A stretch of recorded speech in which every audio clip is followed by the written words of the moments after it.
Bonjour, mesdames et messieurs, et merci de nous retrouver ce matin en Côte d'Ivoire. Ce sera l'angle principal de ce matin. L'ex-première dame, Madame Simone Evihette Gbagbo, a été désignée pour la présidentielle de 2025, candidate de son parti. C'est le mouvement des générations capables, MGC, bien sûr un parti d'opposition. C'était donc à l'issue de la première convention ordinaire de la formation politique dans le sud du pays.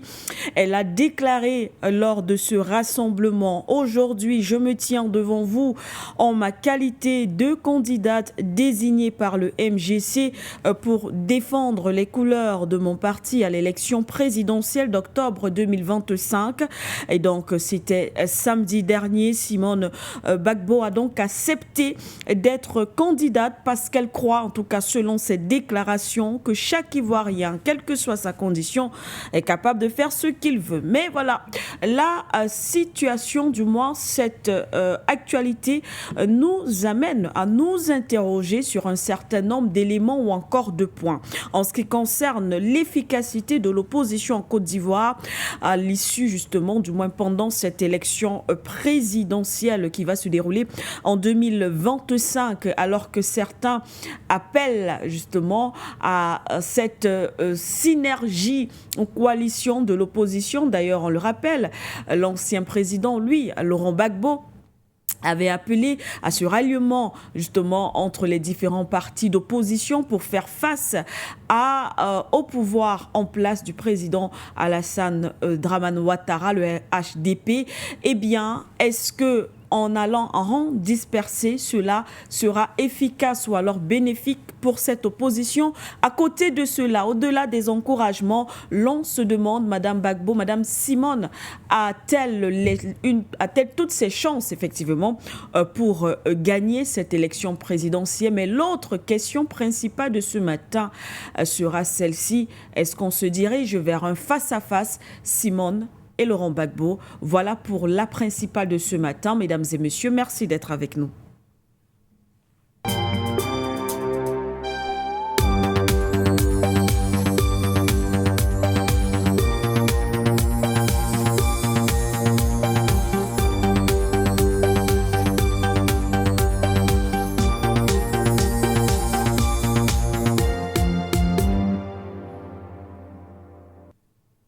Très bonne semaine à vous, mesdames et messieurs. Nous entrons dans le mois de décembre, le dernier de cette année 2024. Nous espérons que nous allons passer de bons moments. En tout cas, For You Media est toujours là, toujours présent et bien sûr, on l'espère, toujours avec vous également.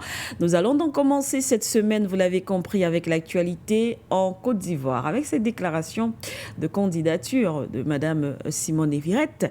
Eh bien, elle sera candidate à l'élection présidentielle de 2025. Mais avant de revenir là-dessus, on rappelle qu'on va commenter une autre actualité et pas des moindres. Il y a encore quelques jours, l'on apprenait cette rupture des accords de défense militaire avec la France, bien sûr du côté du Tchad. Eh bien, hier, le président Mahamat a éclairci, en tout cas, il a fait une sortie, c'était au cours d'un discours à la nation sur cette situation précisément, avant de donner plus de détails là-dessus, parce qu'on rappelle que le président Mahamat a déclaré au cours de cette sortie, le Tchad n'est pas dans une logique de remplacement d'une puissance par une autre. Qu'est-ce que cela veut dire? Alors que beaucoup commençaient déjà, bien sûr, à jubiler. On parlait déjà d'un rapprochement, certes avec peut-être la Russie ou encore avec les États de l'AES, de toutes les façons. Nos analystes, avec eux, on va commenter, expliquer, comprendre, essayer de comprendre la déclaration du président Mahamat, en espérant qu'on pourra également avoir la petite vidéo de son discours. Mais avant, très rapidement, je m'en vais présenter ceux qui vont m'accompagner ce matin. Bien sûr, sur ce plateau, le docteur Sango est avec nous. Bonjour, docteur Sango. Bonjour, Madame Sike Ndombé. C'est un plaisir d'être là ce matin. J'espère que vous allez bien. Bonjour. Bon début de semaine à vous. Et merci. Bon nouveau mois de décembre. Je vais également dire bonjour à toute l'Afrique, la galaxie panafricaniste que j'ai encore le plaisir de retrouver ce matin après un week-end plein de grâce.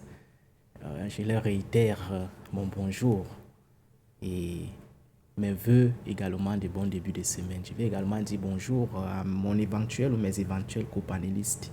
J'espère qu'il y en aura avec qui je vais passer cette émission. Bonjour à la technique, fier d'être encore là ce matin pour, comme d'habitude, essayer de pousser le combat panafricaniste. Merci à vous, docteur Sango, d'être effectivement là ce matin. De l'autre côté, nous avons monsieur Sylvain de Bongou, avec qui nous allons partager bien sûr ce plateau. Merci à vous, monsieur de Bongou, d'être là. Bonjour, bonjour honorable Siké, bonjour docteur Sanko, bonjour à toute l'Afrique et merci pour cette invitation matinale. Je pense apporter mon petit grain de sel dans le débat africain pour l'éveil de notre conscience. Merci pour l'invitation. Une fois de plus. Merci à vous également une fois de plus. Alors sans plus tarder, le thème d'accueil, cette sortie du président Mahamat Déby, c'était encore il y a quelques heures du côté du Tchad. Il est venu, il a donné des explications, du moins pour comprendre la décision. En tout cas, ce qu'on retient également, c'est que le Tchad assume ses décisions en ce qui concerne sa rupture des relations ou encore des accords de défense avec la France. On prend avec le concours de la réalisation l'extrait, ensuite on revient. Avec une forte conviction et une immense responsabilité que je m'adresse à vous ce soir, à la suite de l'annonce de la décision prise par le gouvernement de la République du Tchad concernant la rupture de l'accord de coopération militaire entre notre pays et la France. En effet, depuis plusieurs décennies, le Tchad et la France entretiennent une coopération dans plusieurs secteurs, notamment dans le domaine militaire. Cette rupture ne concerne que l'accord de coopération militaire dans sa configuration actuelle. Cet accord avait été signé à une autre époque, avec d'autres acteurs de part et d'autre, et dans un contexte tout aussi différent. Il visait à répondre aux défis communs d'une autre conjoncture nationale, régionale et internationale. Cependant, au fil du temps, cet accord est devenu obsolète, complètement obsolète. Il ne correspondait plus ni aux réalités sécuritaires, géopolitiques et stratégiques de notre temps, ni à nos attentes légitimes quant à la pleine expression de notre souveraineté. De la même manière, il ne nous apporte aucune valeur ajoutée réelle sur le terrain militaire où nous faisons face seuls à des défis variés et sérieux, notamment des attaques de dimension terroriste. Des défis sécuritaires nationaux et régionaux devant lesquels nos forces de défense et de sécurité se sont illustrées par une vaillance jamais démentie et une détermination sans commune mesure.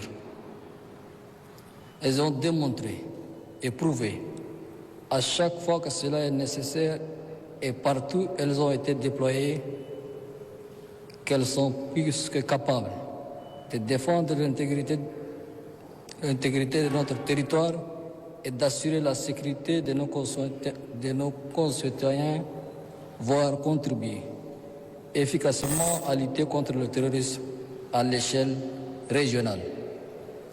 Désormais, elles sont appelées à intégrer la nouvelle donne issue de la rupture de cet accord sur année qui, dans les faits concrets, ne change absolument rien. Au contraire, la rupture de cet accord doit engendrer, au niveau de nos forces de défense et de sécurité, plus de responsabilité, plus d'engagement et plus de concentration pour mieux défendre l'intégrité du Tchad et assurer la sécurité de ses citoyens. Chers compatriotes, hommes de médias, Cette décision n'a pas été prise de manière légère. Elle résulte d'une réflexion approfondie et d'une évaluation minutieuse. Elle répond à un engagement pris devant le peuple tchadien à travers mon projet de société ayant mis en exergue la promesse de bâtir des relations réciproques et équilibrées avec les pays frères et amis dans un esprit d'indépendance et de respect de la souveraineté des États. En tant qu'État souverain, fort de ces 66 ans de marche depuis la proclamation de la République, le Tchad est pleinement en droit et même dans l'obligation de définir librement ses relations internationales, de choisir les formes de coopération qu'il souhaite et de conduire sa politique de défense en fonction de ses priorités. Nous avons ainsi décidé de mettre un terme à cette coopération militaire pour réorienter notre partenariat avec la France sur des domaines qui auront plus d'impact positif sur le quotidien de nos populations respectives. En outre, cette décision s'appuie sur plusieurs facteurs, parmi lesquels je cite absence de réciprocité. La présence militaire française au Tchad ne se fonde pas sur une base réciproque. Le Tchad ne doit plus accepter aux autres ce qui ne lui est pas accepté par ces autres. C'est le sacré principe de réciprocité. Nécessité de réparation. Il est désormais primordial pour le Tchad de réparer les imperfections dans ses relations internationales. Choisir en toute indépendance les formes et les partenaires de sa coopération internationale selon ses priorités nationales. Renforcement de nos capacités. Cette rupture fait partie de notre volonté de bâtir une armée tchadienne en face, avec toutes ses responsabilités, plus autonome, plus engagée et plus responsable dans l'accomplissement de sa mission régalienne de défense de la patrie. Mes chers compatriotes, hommes des médias, je tiens à préciser, pour lever toute ambiguïté, que cette décision de rupture ne constitue en aucun cas un rejet de la coopération internationale ni une remise en question de nos relations diplomatiques avec la France. Nous restons ouverts à des échanges constructifs avec l'ensemble de nos partenaires, y compris la France. Et c'est dans le but d'établir de nouveaux cadres de coopération fondés sur les principes universels qui régissent les relations internationales. Par ailleurs, nous réaffirmons notre ferme engagement à poursuivre la lutte contre le terrorisme et à œuvrer pour contribuer à la sécurité régionale en étroite collaboration avec les pays voisins et toutes les nations qui partagent ces préoccupations. Le Tchad continuera de jouer tout son rôle et d'occuper toute sa place au sein des initiatives de renforcement de la paix et de la sécurité sur le continent africain en particulier et à travers le monde en général. Toutefois, notre priorité absolue reste la protection de notre peuple et de notre territoire. Je vous invite, mesdames, messieurs, à appréhender cette décision dans son contexte approprié. Il s'agit de renforcer notre souveraineté, de repenser nos relations internationales et d'assumer notre responsabilité dans l'édification d'une paix durable, tant au Tchad qu'au sein de notre région. Nous continuerons à travailler avec tous les partenaires dans l'esprit de respect mutuel. Nous appelons nos alliés à soutenir notre démarche et à accompagner le Tchad dans la consolidation de ses capacités de défense et de sécurité. Pour conclure, le gouvernement est instruit pour procéder à la mise en œuvre de ces décisions en prenant attache avec la partie française. Pour finir, mesdames, messieurs les journalistes, mes chers compatriotes, cette rupture de l'accord de défense avec la France s'inscrit dans le cadre d'une réévaluation nécessaire de nos priorités stratégiques. Le Tchad n'est nullement dans une logique de remplacement d'une puissance par une autre, encore moins dans une approche de changement de maître. Notre pays croit avec foi en sa capacité de défendre son intégrité et assurer la sécurité de ses citoyens et leurs biens. Cette décision constitue donc un acte souverain, mûrement réfléchi, entièrement assumé, visant à renforcer notre indépendance nationale et répondre à un engagement fort pris devant le peuple tchadien. Je vous invite donc à porter ce message à la communauté nationale et internationale dans un esprit de patriotisme et de professionnalisme. Que Dieu vous bénisse.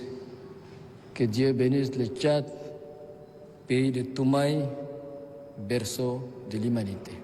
Je vous remercie. Eh bien voilà, merci à la réalisation pour cet extrait du président Mahamat Déby qui s'adressait donc à ses compatriotes après cette décision du gouvernement de N'Djamena de rompre ses accords militaires avec la France. Docteur Sango, je vais ouvrir avec vous.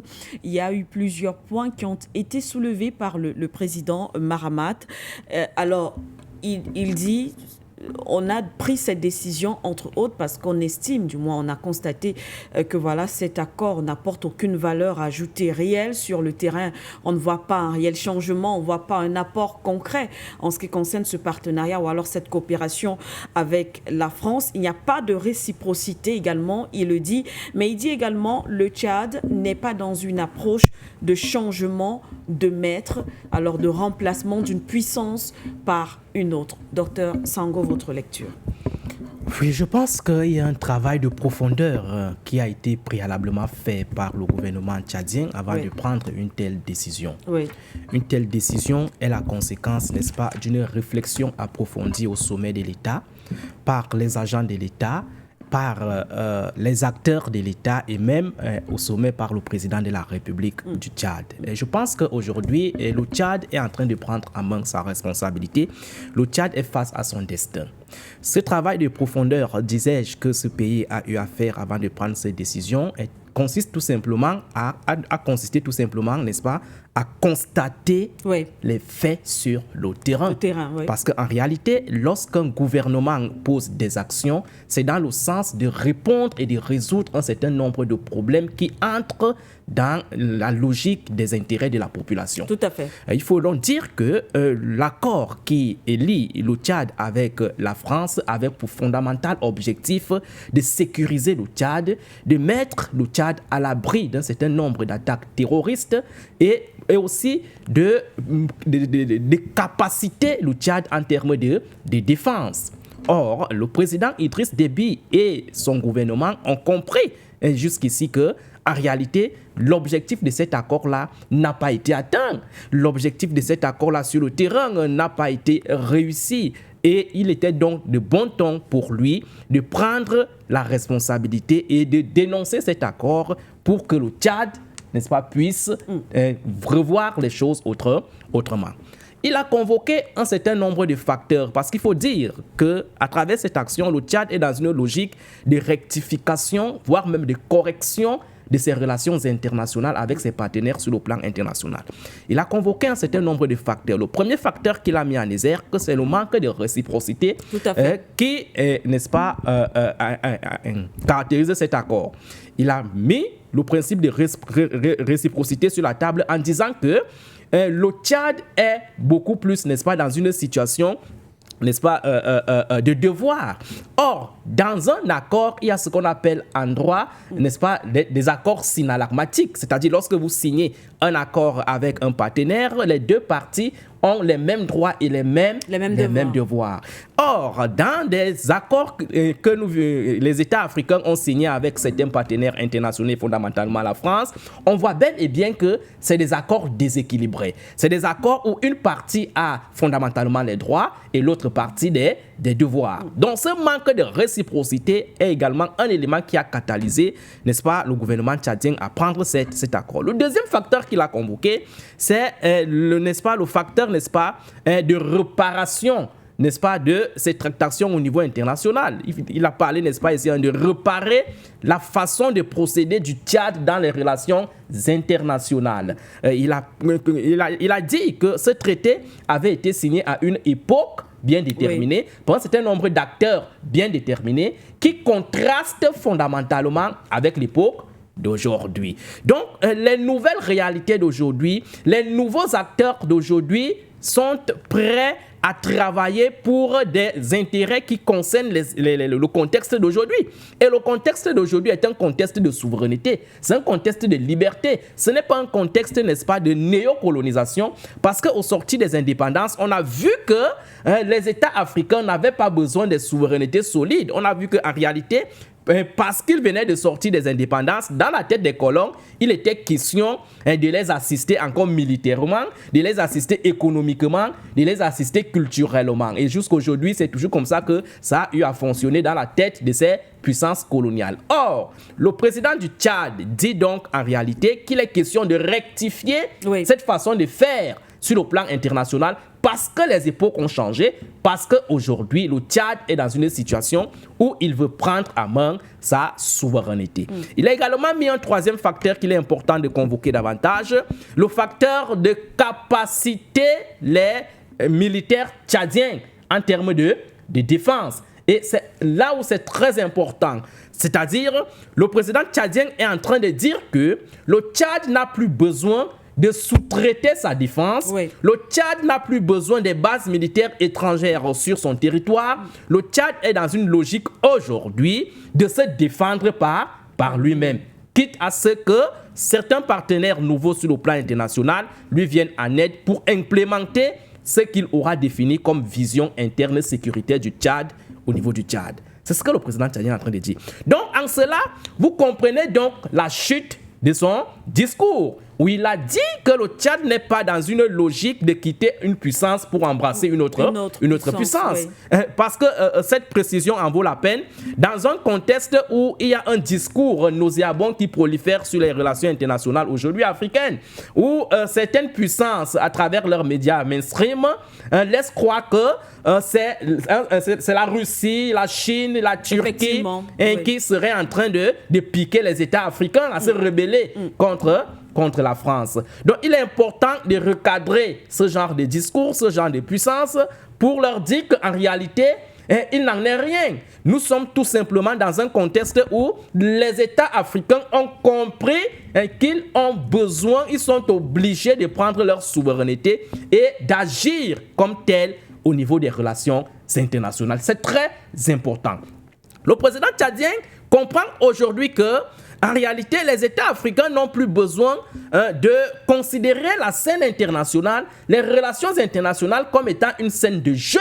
D'accord? Il est en train de comprendre qu'aujourd'hui, la tractation des États africains sur le plan international doit être bien calculée, doit être stratégique, doit être fondée sur des intérêts qui entrent en droite ligne des intérêts de leur État. C'est ce que le président tchadien est en train de dire. Du moins, il est en train de tenir un discours semblable à ce que le président Goïta a tenu lorsqu'il a pris le pouvoir. Du moins, les États de l'AES sont en train de tenir comme discours aujourd'hui. Le respect des intérêts de leur peuple, le respect des choix stratégiques de leur État sur le plan international et le respect de la souveraineté de leur État. Lorsque vous voyez ce triptyque, vous comprenez bel et bien que c'est des éléments fondamentaux qui portent et qui caractérisent la souveraineté. C'est les éléments sans lesquels la souveraineté serait vide. Oui. C'est des éléments sans lesquels la souveraineté serait un slogan. Donc, moi, je pense que le président tchadien aujourd'hui a mis la main dans la fourmilière. Il a mis la main là où il faut. Il a touché, n'est-ce pas, le bouton qu'il fallait. Parce qu'aujourd'hui, nanti du pouvoir, il est en train de comprendre qu'il a obligation de conduire les Tchadiens vers les destinées de la liberté. Pourquoi? Parce qu'au niveau du bas-fond de la population, c'est ce qu'ils attendent. Si vous suivez bien le discours du président tchadien, il vous dit que il est en train de tenir la promesse de son discours de campagne. Parce qu'il avait compris que la population africaine aujourd'hui et tchadienne en particulier est d'accord que les États rompent radicalement avec un certain nombre de traités et d'accords qui ne servent pas leurs intérêts. C'est très important aujourd'hui. Donc, le président tchadien est en train de montrer que aujourd'hui, il est important que le Tchad prenne en main sa responsabilité. Le Tchad travaille davantage dans la redéfinition de ses partenariats, tant sur le plan interne, sous-régional, régional et même international, que le Tchad doit, n'est-ce pas, ici, travailler dans le sens d'implémenter ce que j'appelle souvent l'indice de puissance. En clair, c'est ce que le Tchad est en train de dire là aujourd'hui. Et le Tchad, en le faisant, a tenu à rassurer que il n'est pas question de fermer les portes sur d'autres domaines avec cette puissance. Oui. Il est question de dénoncer tout simplement cet accord sur le domaine militaire parce que c'est de ça qu'il est question. Oui. Donc le Tchad reste ouvert à collaborer, à travailler avec la même puissance, peut-être sur le plan économique, peut-être sur le plan culturel, etc.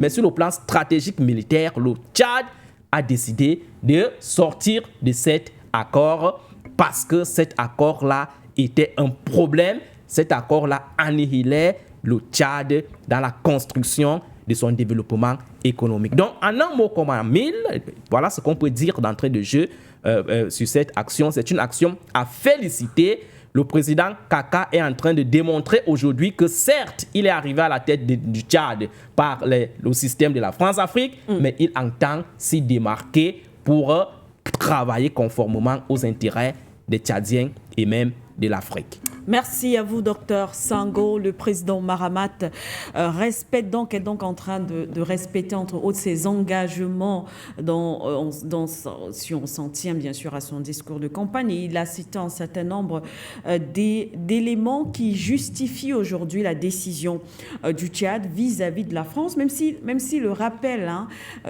nous restons ouverts. Nous restons ouverts à toute coopération, mais on comprend dans le discours du président Mahamat qu'il faudra dorénavant que le Tchad y trouve son intérêt ou encore ses intérêts. Monsieur de Bogou, je vous retrouve effectivement pour avoir votre point de vue sur la question, la sortie du président Mahamat. On l'a écouté de bout en bout tout à l'heure.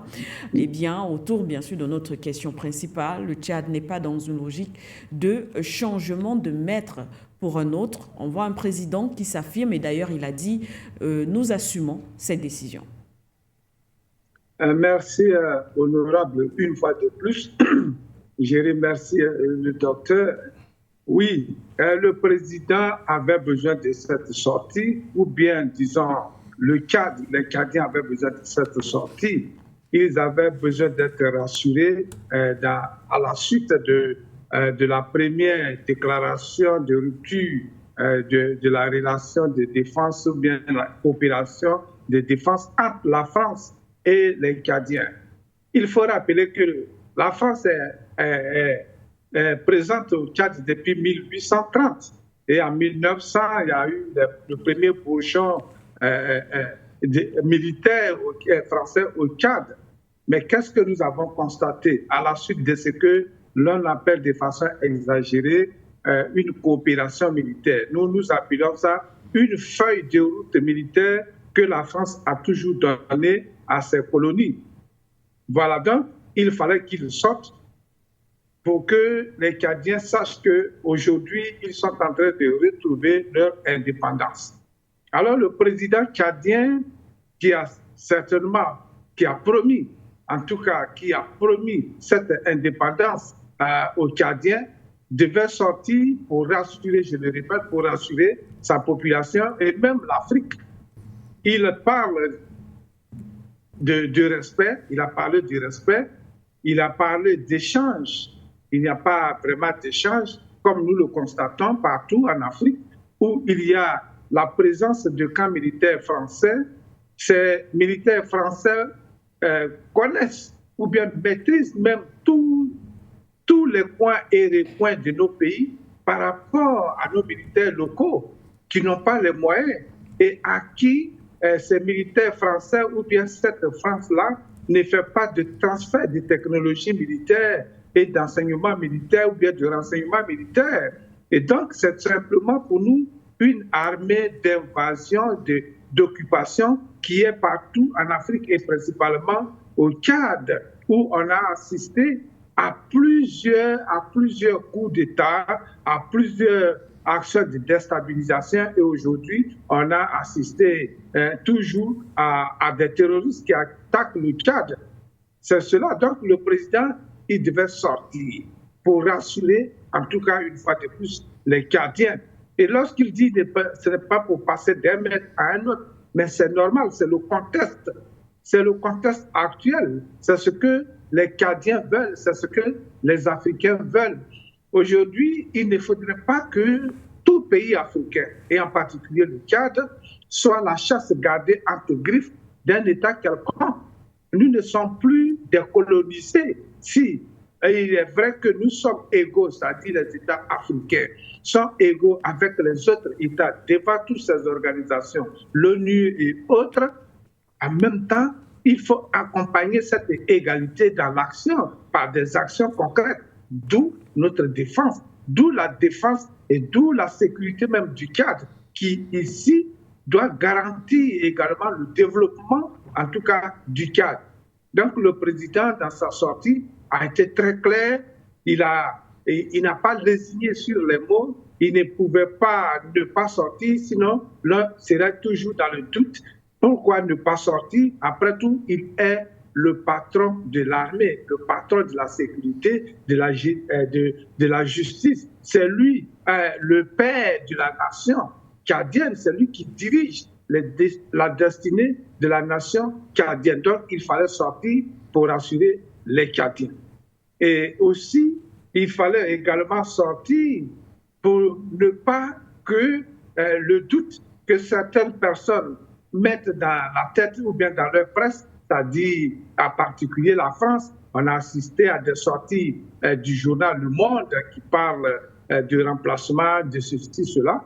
Voilà, pour balayer cela du revers de la main, il fallait qu'ils sortent pour dire « Nous ne sommes pas le territoire privé de quelqu'un. » Pourquoi développer cette peur dans la tête des gens, cette manipulation?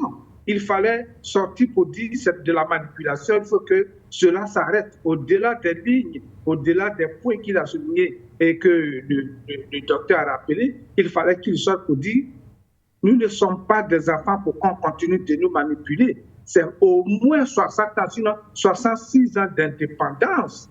Et donc, nous sommes capables de diriger notre pays. Et il parle de responsabilité des militaires tchadiens. Ils vont creuser en eux pour trouver les solutions des problèmes qui se posent à eux. Donc, pour nous, c'est une très bonne sortie et nous pensons que d'autres États en Afrique où la France a encore la même mise sur la sécurité, où la France, où ces pays-là qui sous-traitent leur sécurité, notamment le Gabon, la Côte d'Ivoire et d'autres pays, nous pensons que ces pays-là vont prendre le cours de l'histoire et voir le changement qui est en train de s'opérer partout en Afrique pour se libérer véritablement. Pour le moment, nous disons merci au président tchadien qui a vraiment posé tous les problèmes auxquels faisait face le Tchad à travers cet accord qui n'a pas de plus-value pour les Tchadiens. Et c'est vraiment malheureux. Et pour nous, il était temps qu'il intervienne. Il était aussi temps que le Tchad décide d'arrêter cet accord-là qui infantilise davantage les Africains et les Cadiens en particulier.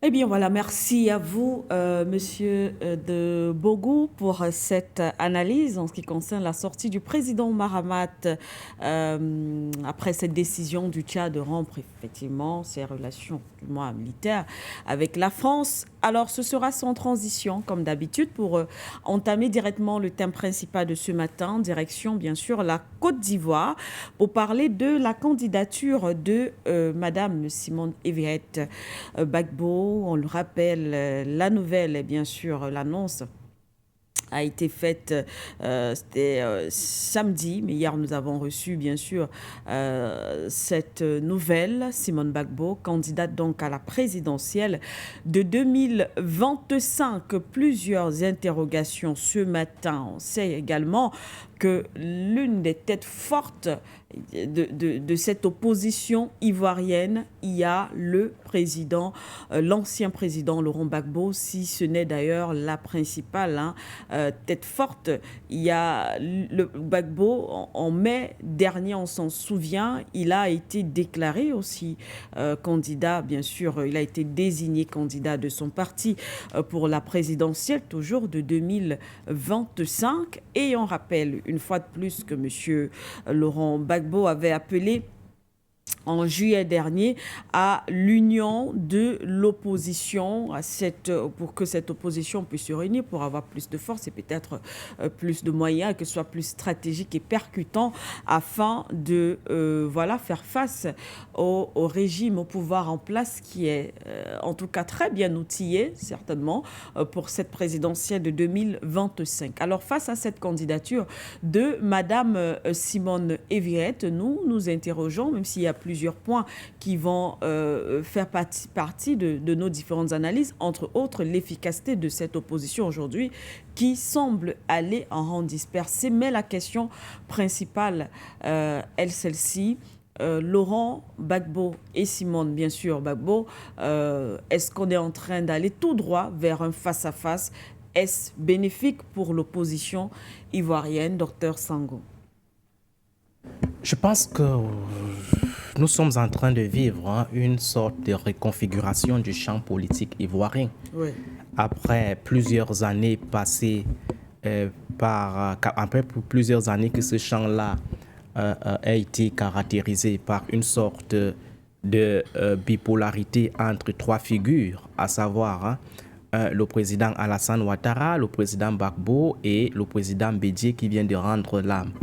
C'est-à-dire, la Côte d'Ivoire nous avait donné à voir, depuis un certain temps après la mort du président Houphouët-Boigny, une sorte de trois figures qui portaient le champ politique de ce pays-là. Oui. Mais aujourd'hui, nous sommes en train de constater qu'il y a une sorte de reconfiguration après la disparition du président Bédié, qui est en train de s'opérer autour des nouveaux acteurs, qui est en train de faire pousser des nouvelles figures au niveau, n'est-ce pas, du centre, n'est-ce pas, du champ politique. Oui. Cette façon de faire-là est normale parce qu'en sciences politiques, on nous dit toujours que le champ politique n'est jamais statique et il reste toujours dynamique en fonction des contextes et des intérêts. Et c'est ce dynamisme-là que nous sommes en train de voir aujourd'hui avec Simone et Yvette Gbagbo. Est-ce que nous sommes en train de nous acheminer vers un affront entre Gbagbo et Simone? Je pense que pas fondamentalement. Lorsqu'on voit le champ politique ivoirien aujourd'hui, parce que Simone Gbagbo est en train de réussir son chemin vers le pouvoir, contrairement à Laurent Gbagbo qui a encore un certain nombre d'écueils, d'accord, sur les probabilités de sa candidature. Il faut rappeler que après la crise électorale, post-électorale qui a caractérisé ce pays, on a vu comment les actions s'étaient posées. On a déporté Laurent Gbagbo et son ex-épouse Simone du côté de la Haye. Et de ce côté-là, ils ont été innocentés, ils sont rentrés. Et la justice interne a été utilisée, entre guillemets, instrumentalisée par Ouattara, en condamnant, n'est-ce pas, Laurent Gbagbo par contumace. Dans ce qu'il a appelé donc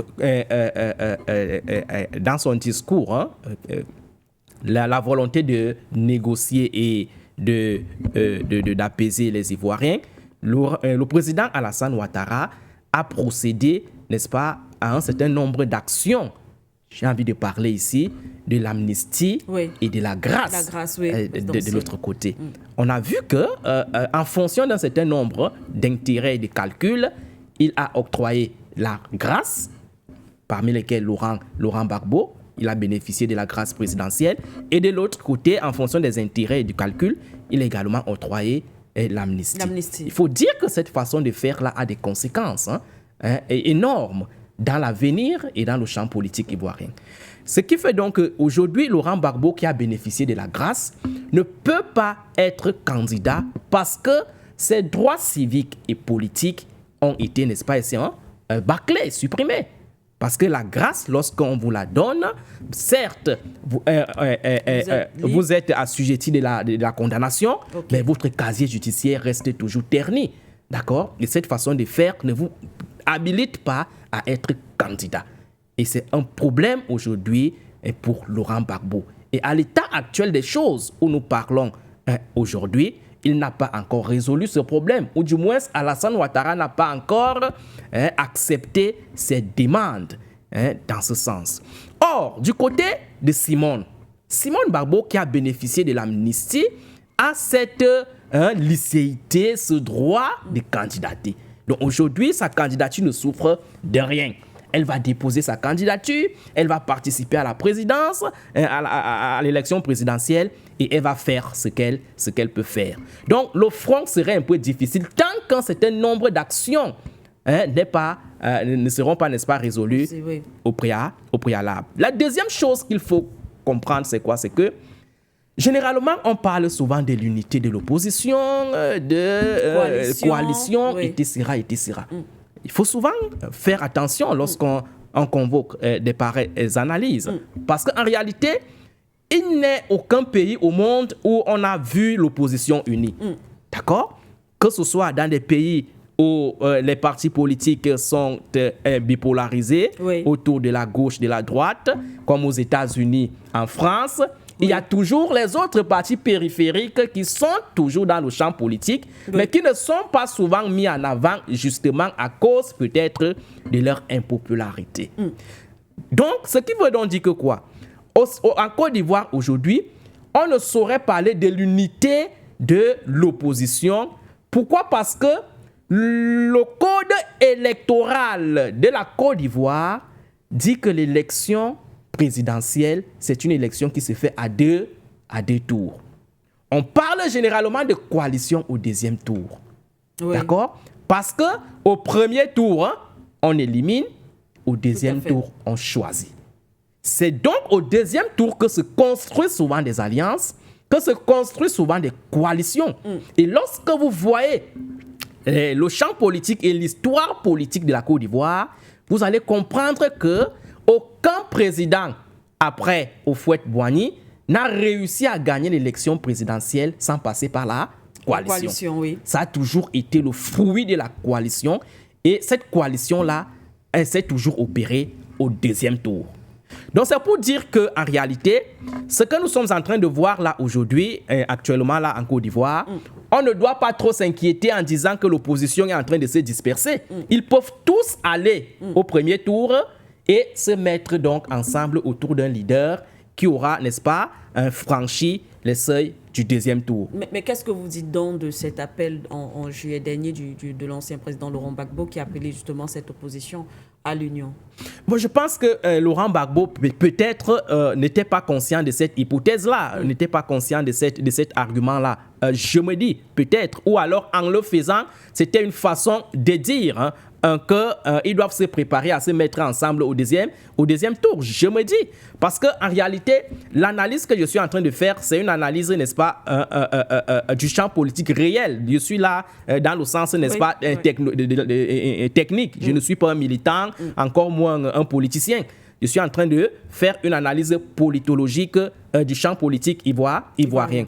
Donc, en réalité, l'unisson, la coalition, en réalité, ne se perd pas au premier tour. Parce qu'au premier tour, si l'opposition se met ensemble, il sera plus facile pour elle, peut-être, d'être battu par le pouvoir en face, parce que vous savez que le pouvoir en face également travaille pour ne pas perdre le pouvoir. Bien sûr. Le pouvoir en face travaille pour contrôler le pouvoir, parce que Alassane Ouattara, lorsque vous le voyez, ce n'est pas quelqu'un qui serait prêt aujourd'hui à laisser le pouvoir partir. Il va contrôler, même s'il ne sera pas candidat, il va chercher à ce que, après lui, que ce soit quelqu'un qui l'aurait choisi. Donc, la coalition, moi, je pense que ça sera beaucoup plus efficace au deuxième tour. Et Simone Gbagbo est en train de démontrer qu'elle reste téméraire, elle reste déterminée, n'est-ce pas, à jouer son rôle de femme politique. Elle est en train de très bien procéder, parce qu'on voit comment, sur le terrain, elle est présente. On voit comment, sur le terrain, elle pose des actions qui convainquent.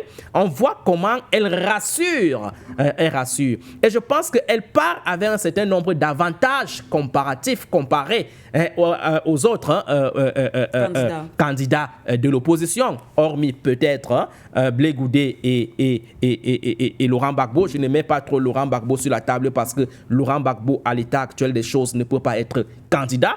Il faut qu'il résolve d'abord ce problème-là avant d'être considéré comme candidat de l'opposition de manière officielle. Parce qu'il est important de toujours rester dans la réalité. Il ne faut pas rester dans les nuages et penser que ce sera le sentiment qu'on va toujours mettre devant pour analyser le fait politique. Donc, Simone Gbagbo, aujourd'hui, a un avantage comparatif, parce que lorsqu'on voit ce qu'elle a subi après l'élection présidentielle de 2010-2011, lorsqu'on voit l'injustice qu'elle a portée sur elle, je pense qu'aujourd'hui, les Ivoiriens et les Ivoiriennes seraient aussi, n'est-ce pas, tentés de dire que cette femme peut aussi être portée à la tête de la Côte d'Ivoire. Et il faut savoir que c'est une femme. Donc, ce n'est pas un avantage discriminatoire, mais il faut savoir que la femme en politique a souvent un pouvoir que les hommes n'ont pas souvent. Donc, Simone Gbagbo est en train de très bien procéder, elle est en train de très bien convaincre, et je pense qu'en 2025, elle risque d'être, n'est-ce pas, la tête de proue de l'opposition, si Alassane Ouattara reste toujours téméraire dans ses actions d'éliminer politiquement Laurent Gbagbo du champ politique. Merci à vous, Dr Sango, pour cette analyse. Sylvain de Bogou, face à cette candidature de Madame Simone Eviette, bien sûr, candidate à l'élection présidentielle de 2025, quelle est votre grille de lecture face aux différents enjeux par rapport à ce scrutin présidentiel? D'abord, un fait historique qu'il faut rappeler, parce que la presse ivoirienne et internationale souvent saute cela. Il faut rappeler que c'est Simone Eyivé Gbagbo, docteur Simone Eyivé Gbagbo, qui, la première, en avril à Bouaké, en avril 2023, et en avril à Bondoukou également, 2024, a appelé à l'union de l'opposition. C'est elle qui l'a fait le premier. Donc, il faut que nous situons ce fait historique. Il faut donner à César ce qui est à César. Donc, c'est Simone Eyivé Gbagbo qui a lancé ce premier appel.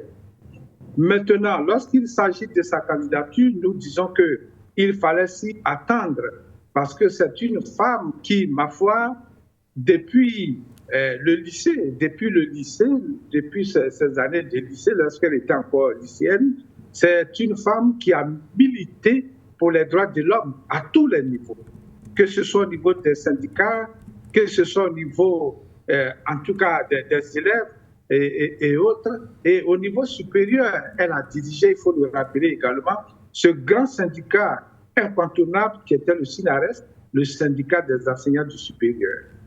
En plus, elle a été députée, présidente adjointe des groupes parlementaires du FPI d'alors, et Simone Eyivé Gbagbo, c'est en quelque sorte une combinaison du passé de la Côte d'Ivoire et de sa présence à travers la lutte des femmes à travers la marche des femmes ivoiriennes sur la prison de Bassam et maintenant avec tout ce qu'elle a subi récemment, même sous Houphouët-Boigny, où elle a échappé à plusieurs reprises à la mort, où elle a dirigé seule après que Laurent Gbagbo ait décidé de façon tactique d'aller se réfugier en France. C'est Simone Gbagbo qui a dirigé cette opposition, même si elle était encore clandestine.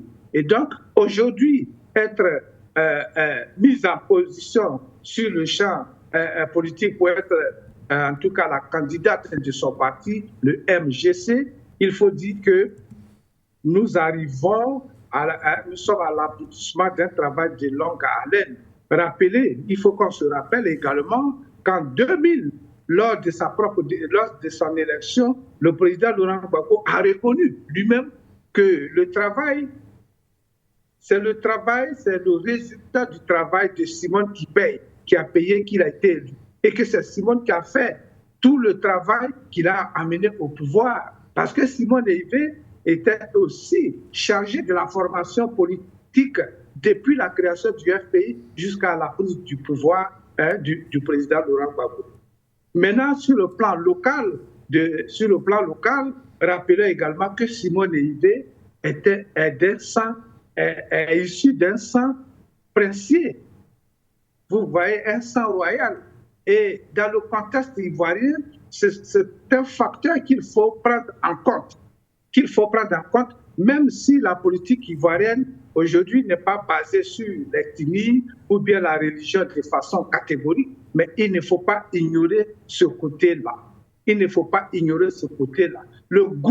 plus grand groupe ethnique en Côte d'Ivoire, qu'on appelle les Akans, respecte strictement ce côté, en tout cas social de la chose, lorsqu'on parle de politique ou bien d'autres engagements.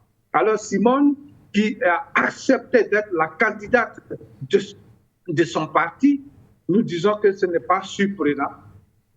Elle peut assurer ce rôle-là parce qu'elle a tous les atouts. Elle a joué sur la place politique. Elle a joué son rôle qu'elle devait jouer. Et la Côte d'Ivoire, nous disons, les Ivoiriens ne devaient pas avoir peur d'avoir une femme à la tête de leur nation. Et lorsqu'on prend le côté du président Laurent Gbagbo, comme l'a dit tantôt le docteur Sanko, c'est vrai, la grâce présidentielle aujourd'hui est en train de gêner la candidature du président Laurent Gbagbo, même s'il a été déjà choisi par son parti, le PPACI, comme candidat aux élections présidentielles de 2025. Nous l'avions dit en son temps que c'était vraiment un jeu dangereux auquel Draman jouait et que Draman était en train de renverser la vapeur parce que de l'autre côté, du côté du PPACI, il faut le dire, l'on pensait que Draman ne pouvait pas avoir une telle stratégie. Nous leur avons dit que c'était très dangereux parce que Draman était en train d'empêcher le président Laurent Gbagbo, qui lui-même a dit qu'il faut aller aux élections législatives communes avant de régler ce problème. Pour nous, ce problème devait être réglé. Mais aujourd'hui, ça ne traîne pas, même si en France, on fait certaines déclarations, à l'Union européenne, on fait certaines déclarations pour dire qu'il faut que tout le monde compétisse, mais ce n'est pas concret. Quelle est l'action aujourd'hui en Côte d'Ivoire qui sont en train de pousser Alassane Dramane Ouattara à mettre même le nom de Laurent Gbagbo sur la liste électorale. Donc, dans le contexte actuel, le président Laurent Gbagbo ne peut pas être candidat, il ne peut pas aussi être électeur. Voici un point qui devait être réglé. Et le PPACI et ses alliés ont fait encore une autre erreur. En demandant même à l'Assemblée nationale de voter pour le candidat du RHDP comme président de l'Assemblée nationale.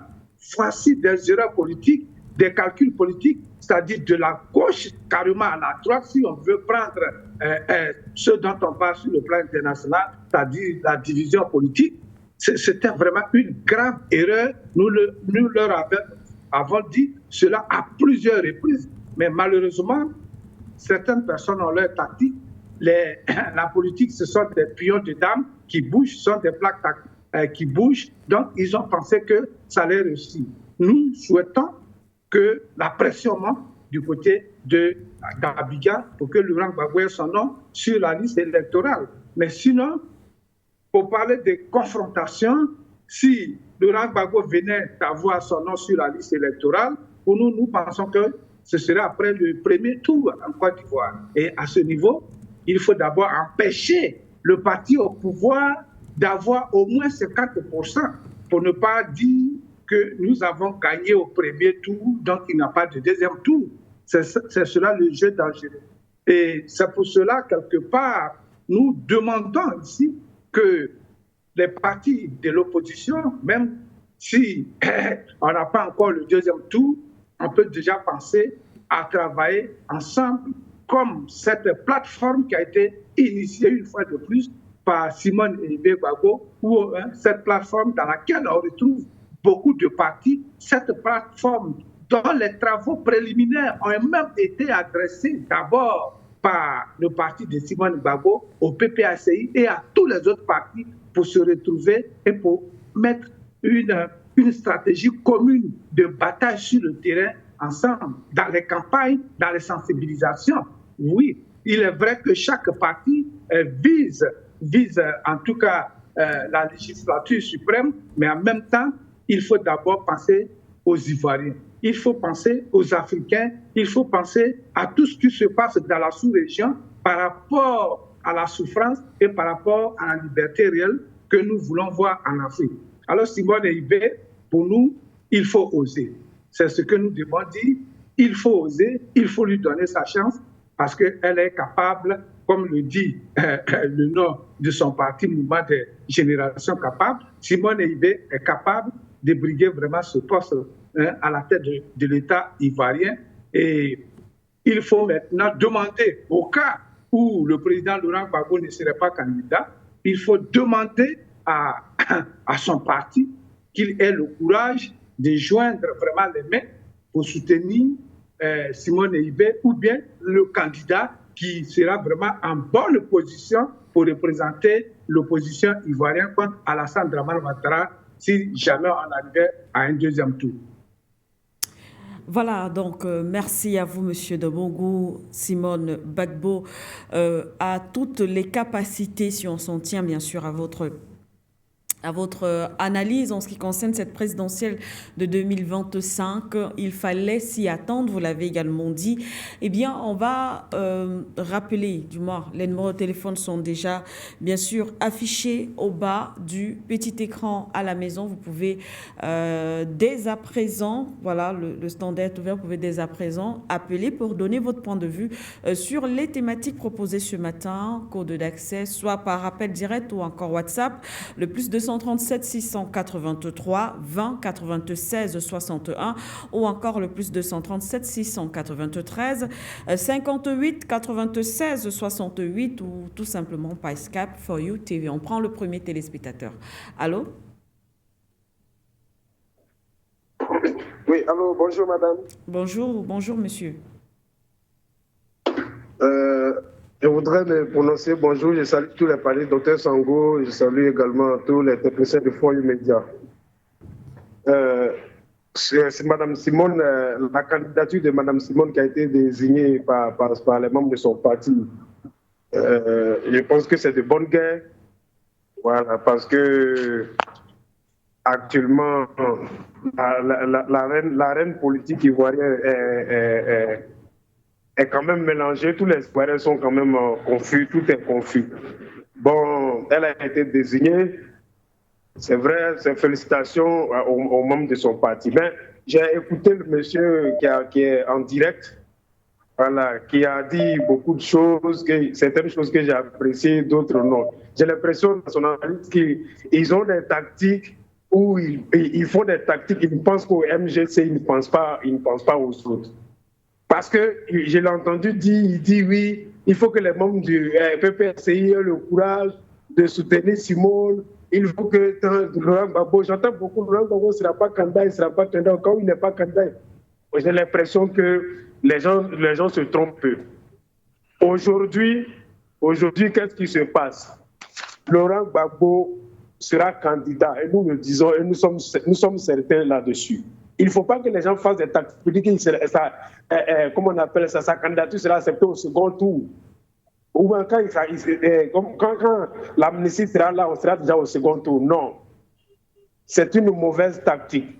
Aujourd'hui, là, nous demandons la candidature de Gbagbo. Vous savez, Madame Manuela, il y a quelque chose en Côte d'Ivoire. Il y avait 3 personnes qui sont sur l'arène politique ivoirienne, qui sont connues par les Ivoiriens. Ouattara, Bédié et Laurent Gbagbo. Bédié n'existe plus. Il reste Laurent Gbagbo et Ouattara. Il y a eu une grave crise en Côte d'Ivoire qui a fait 3000 morts. Les gens se sont accusés, l'affaire pendante à la CPI.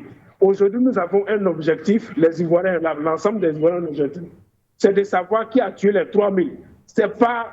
Et il faut que Laurent Gbagbo soit candidat pour éviter qu'il y ait de graves crises encore de ce fait.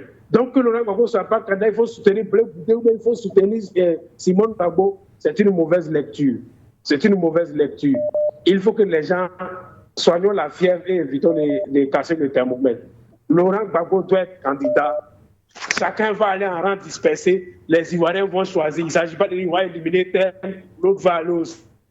On va faire comme ça. Non, ce n'est pas ça que le problème. Donc, il faut que les gens se ressaisissent. Simone est candidate. Dieu merci. Ses militants vont la voter. Qu'on laisse l'affaire de Laurent Gbagbo tranquille. Qu'on se concentre sur Simone. Qu'est-ce qu'elle peut faire? Quel est son poids? Et qu'est-ce qu'elle peut apporter? On a fait les analyses. Non, elle a été ceci, elle a été cela. Le poids d'un parti politique dépend des élections locales. Nous sommes allés au municipal. Le MGC n'a même pas participé au municipal. Ou bien même quand ils ont désiré des candidats dans quelques localités, ils n'ont pas gagné. Ils n'ont pas de siège à l'Assemblée nationale. Donc, pour moi, c'est un parti qui n'existe même pas. Le MGC n'a aucun poids en Côte d'Ivoire. Moi, je le dis. Et comment va-t-elle s'arranger si elle n'a pas de poids au niveau local? Comment va-t-elle s'arranger pour gagner les élections? Elle n'est pas représentée à la commission électorale. C'est vrai, elle est amnistiée, qu'elle est en bonne position, elle peut être candidate. Mais elle n'a pas de maire, elle n'a pas de député, elle n'a aucune représentation au niveau local. Même sur l'étendue du territoire, le MGC n'est pas représenté nulle part. Moi, je le dis, c'est une réalité des faits. Comment va-t-elle faire pour gagner une élection si elle n'est pas représentée sur le territoire national? Donc, pour moi, c'est des erreurs de tactique qu'on fait. Aujourd'hui, le PPACI est le troisième parti politique bien positionné. Le RHDP d'abord, ensuite le PDCI et le PPACI viennent en troisième position. Le MGC de Simone n'est pas en bonne position pour gagner une élection présidentielle. On le dit, oui, elle est candidate, elle peut être candidate. Oui, mais comment va-t-elle faire pour gagner si elle n'a pas de maire, elle n'a pas de député, elle n'a personne? Ensuite de cela, il a dit que non, le PPAC a fait une grave erreur en soutenant la candidature de M. Bitogo à l'Assemblée nationale et que le PPAC avait pensé que ça allait sauver la candidature de Gbagbo. Ce n'est pas parce que le PPAC voulait sauver la candidature de Gbagbo qu'on a soutenu M. Adama Bitogo. Non, non. M. Adama Bitogo a envoyé des délégations au siège du PPACI, a envoyé des délégations au siège du PDCI pour demander à ce qu'on soutienne sa candidature à l'Assemblée nationale. C'est pour une autre chose que la candidature de Bitogo a été soutenue. Ce n'est pas pour que Gbagbo soit candidat que ça a été fait. Non. D'accord. La condamnation de Gbagbo n'est pas juridique. Vous dites que non, l'Assemblée nationale va prendre une loi d'amnistie. Non. La condamnation de Gbagbo est politique. Voilà pourquoi le PPAC a écrit au gouvernement. Et il va y avoir des discussions. Et les discussions dans les prochains jours vont donner lieu. Les rencontres avec l'Union européenne, avec l'ambassadeur de France, ce n'est pas anodin. C'est des tactiques. D'ici 2025, il va y avoir des grands changements. Donc, il faut que les gens arrêtent de rêver, de faire des fausses calculs. Vous dites que oui, le MGC ne représente rien. Merci. Ils n'ont pas de députés, ils n'ont pas de maire, je le répète. Merci. Merci à vous, monsieur. Je pense qu'on vous a écouté. Vous répétez malheureusement parce qu'on a d'autres téléspectateurs au standard qui attendent aussi, qui doivent participer. En tout cas, je pense que vous avez dit l'essentiel. Merci infiniment pour cet apport. Merci d'avoir appelé ce matin. On rappelle à nos téléspectateurs, essayez d'être précis et concis dans vos différentes contributions pour nous permettre de prendre le maximum d'intervenants. Un prochain appelant. Allô? D'accord. Bonjour, Madame Manela. Bonjour. Je salue vraiment tout le panel. Je vous félicite par rapport au sujet d'actualité de ce matin. Je salue aussi les techniciens qui sont en train de jouer vraiment un rôle très important. Et vraiment, tout d'abord, je salue la reine de Kazan. Je vous salue tous. Tout d'abord, revenez vraiment à l'actualité de ce matin. Je voulais vraiment revenir sur le cas du Tchad. Premièrement, félicitations au président Kaka Déby. Et vraiment sympa. Premièrement, moi j'avais vraiment une double intention, disant que peut-être ce serait vraiment du bluff. Même maintenant, j'ai compris une chose. Et concernant le communiqué qui a été dit, vraiment, Kaka Déby est vraiment sur le bon chemin. Et nous le félicitons et nous sommes toujours derrière lui. Et nous demandons toujours que sa sécurité soit encore renforcée par rapport aux pays de l'AES, qu'il soit vraiment renforcé. Et lorsque ça sera bien renforcé, je demande, nous-mêmes, panafricains, nous allons demander que le Tchad soit rattaché vite à l'AES. À part ça, pour le moment, nous ne demandons pas le ralliement de l'AES au Tchad. Non.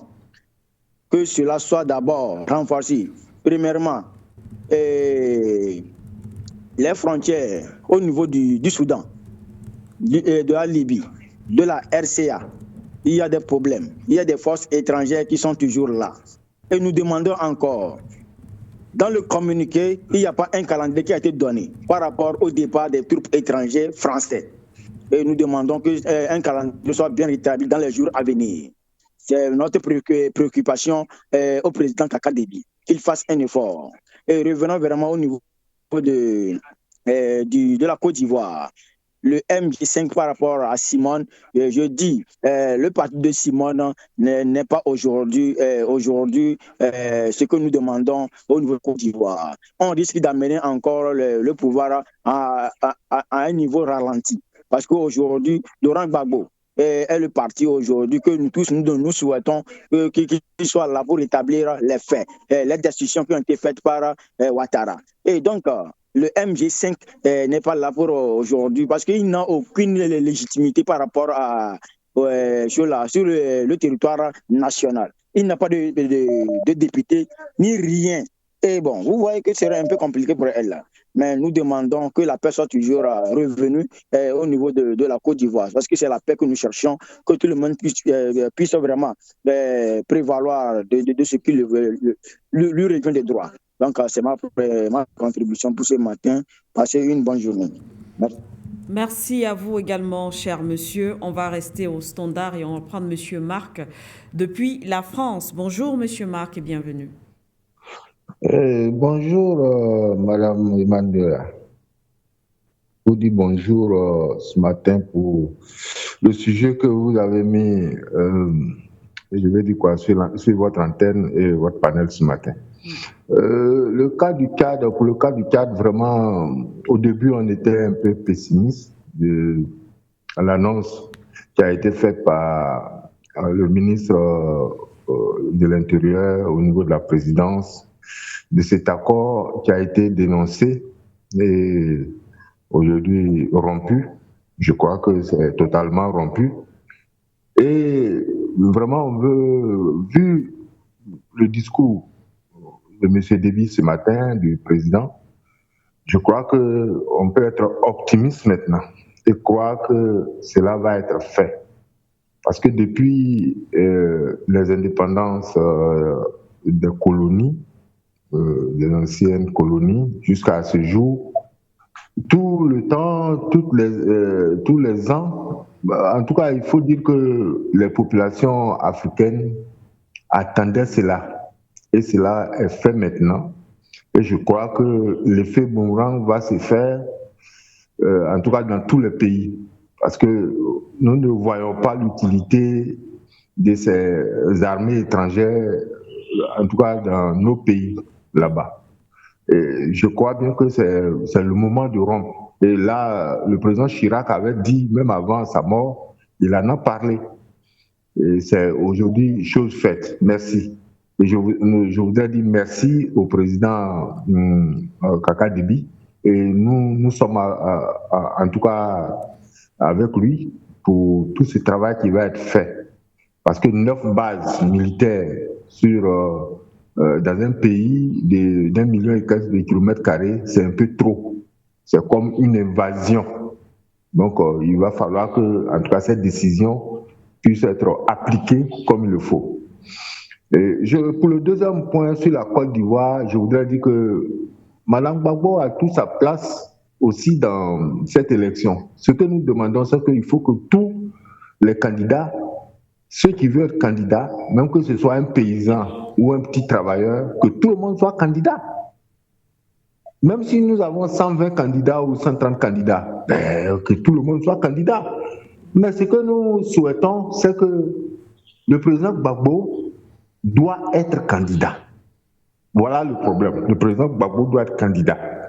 Parce qu'il a été un ancien président de la République.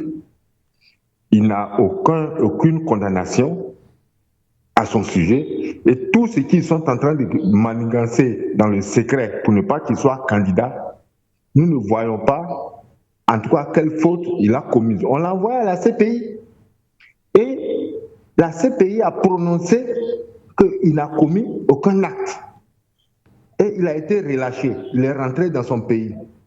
Et tout ce folklore que les gens sont en train de faire, mais nous ne savons pas, en tout cas, pourquoi tout ce folklore. Le monsieur, il est libre, il peut être candidat, il a gouverné le pays que un an, 9 mois. Proprement dit, 1 an, 9 mois. Pourquoi ne pas être candidat? Et son projet qu'il avait voulu faire, que en tout cas, tous ces monstres-là sont venus tomber sur lui. Même en failli, même l'anéantir complètement. Et par la grâce de Dieu, il en est sorti. Pourquoi il ne veut pas être candidat? Madame Sion Gbagbo a le droit d'être candidat. Si elle veut être candidat, qu'elle soit candidat. Où est le problème? Le problème qu'on appelle personne ne s'oppose. Mais nous voulons que le président Gbagbo soit candidat. Toute la Côte d'Ivoire veut que le président Gbagbo soit candidat. C'est tout. Le problème est où? Mais toute cette manigance-là, ce folklore qu'ils sont en train de faire derrière, avec tous ces trucs-là, ces manigances politiques-là, nous ne sommes pas dedans. Nous, c'est Gbagbo qu'on voit. Si Mme Simone veut être candidate, qu'elle soit candidate. C'est tout. Moi, c'est ça que je voulais dire ce matin. On n'est pas dans leurs enjeux, dans leurs calculs politiques, on n'est pas dans ce truc-là. Gbagbo, candidat, une fois, c'est tout. Merci beaucoup. Merci à vous également, Monsieur Marc, pris à la réalisation de regarder un peu la messagerie. On va poursuivre, bien sûr, tout à l'heure avec nos invités, du moins nos téléspectateurs, le temps de rappeler les différents codes d'accès, effectivement, pour participer à ce programme. On va rester au standard, hein, tout simplement pour ceux qui nous retrouvent à l'instant, le plus 237 683 20 96 60 ou encore le plus 237 693 58 96 68. On va prendre peut-être... D'accord. Qu'est-ce qu'on fait le standard? D'accord. On va retrouver Madame Cissé en Côte d'Ivoire. Bonjour Madame Cissé.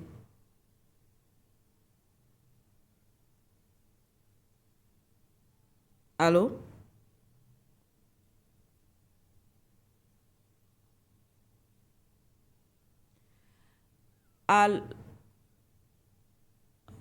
D'accord, on nous signale des petits soucis de connexion, de communication du côté de Madame Cissé. Malheureusement, on espère qu'elle va nous retrouver dans quelques instants. On rappelle le thème principal de ce matin. On parle de cette candidature de Madame Simone Eviette Gbagbo. Elle a donc déclaré sa candidature. L'ex-première dame de Côte d'Ivoire, du moins, elle a été désignée pour la présidentielle de 2025. Candidate de son parti, le mouvement des générations capables, à l'issue de la première convention ordinaire de la formation justement politique. On réessaie, je pense, avec Madame Cissé. Oui, bonjour Manuela.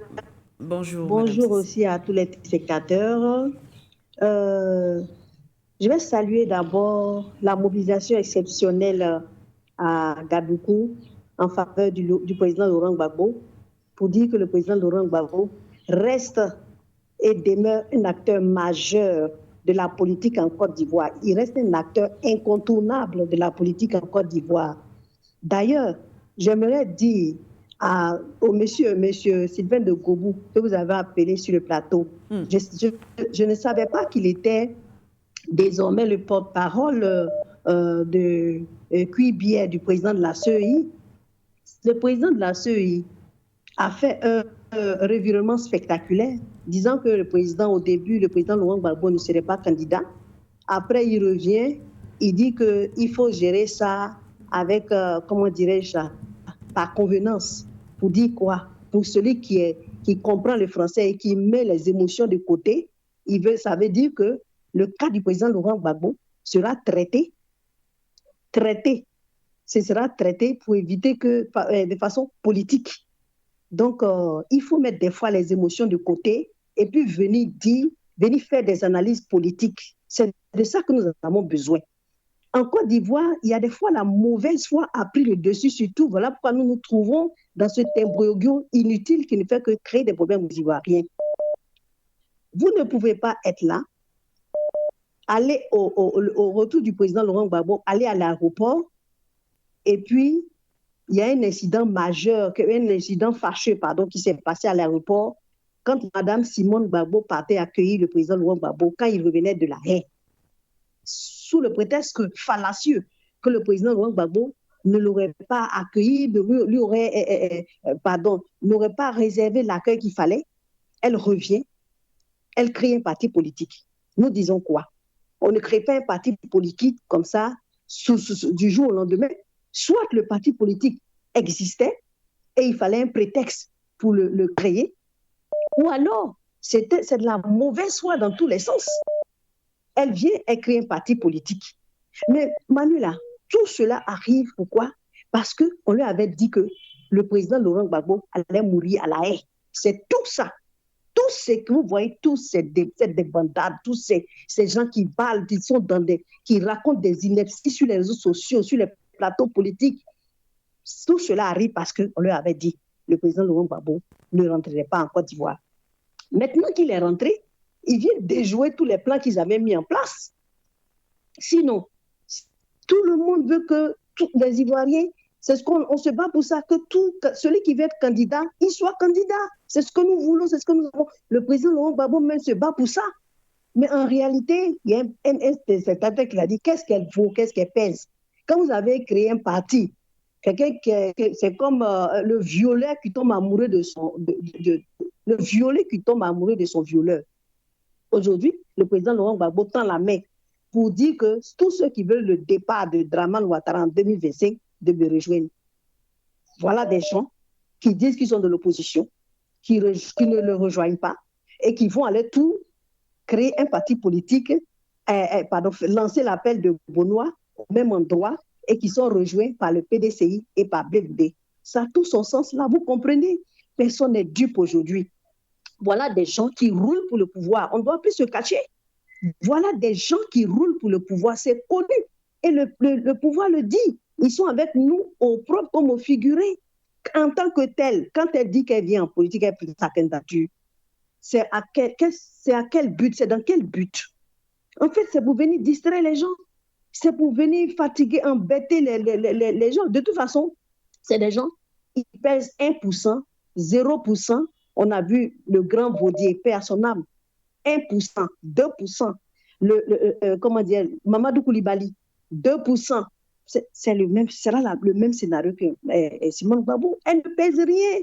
Des candidatures suscitées, entretenues par celui que nous voulons dégager.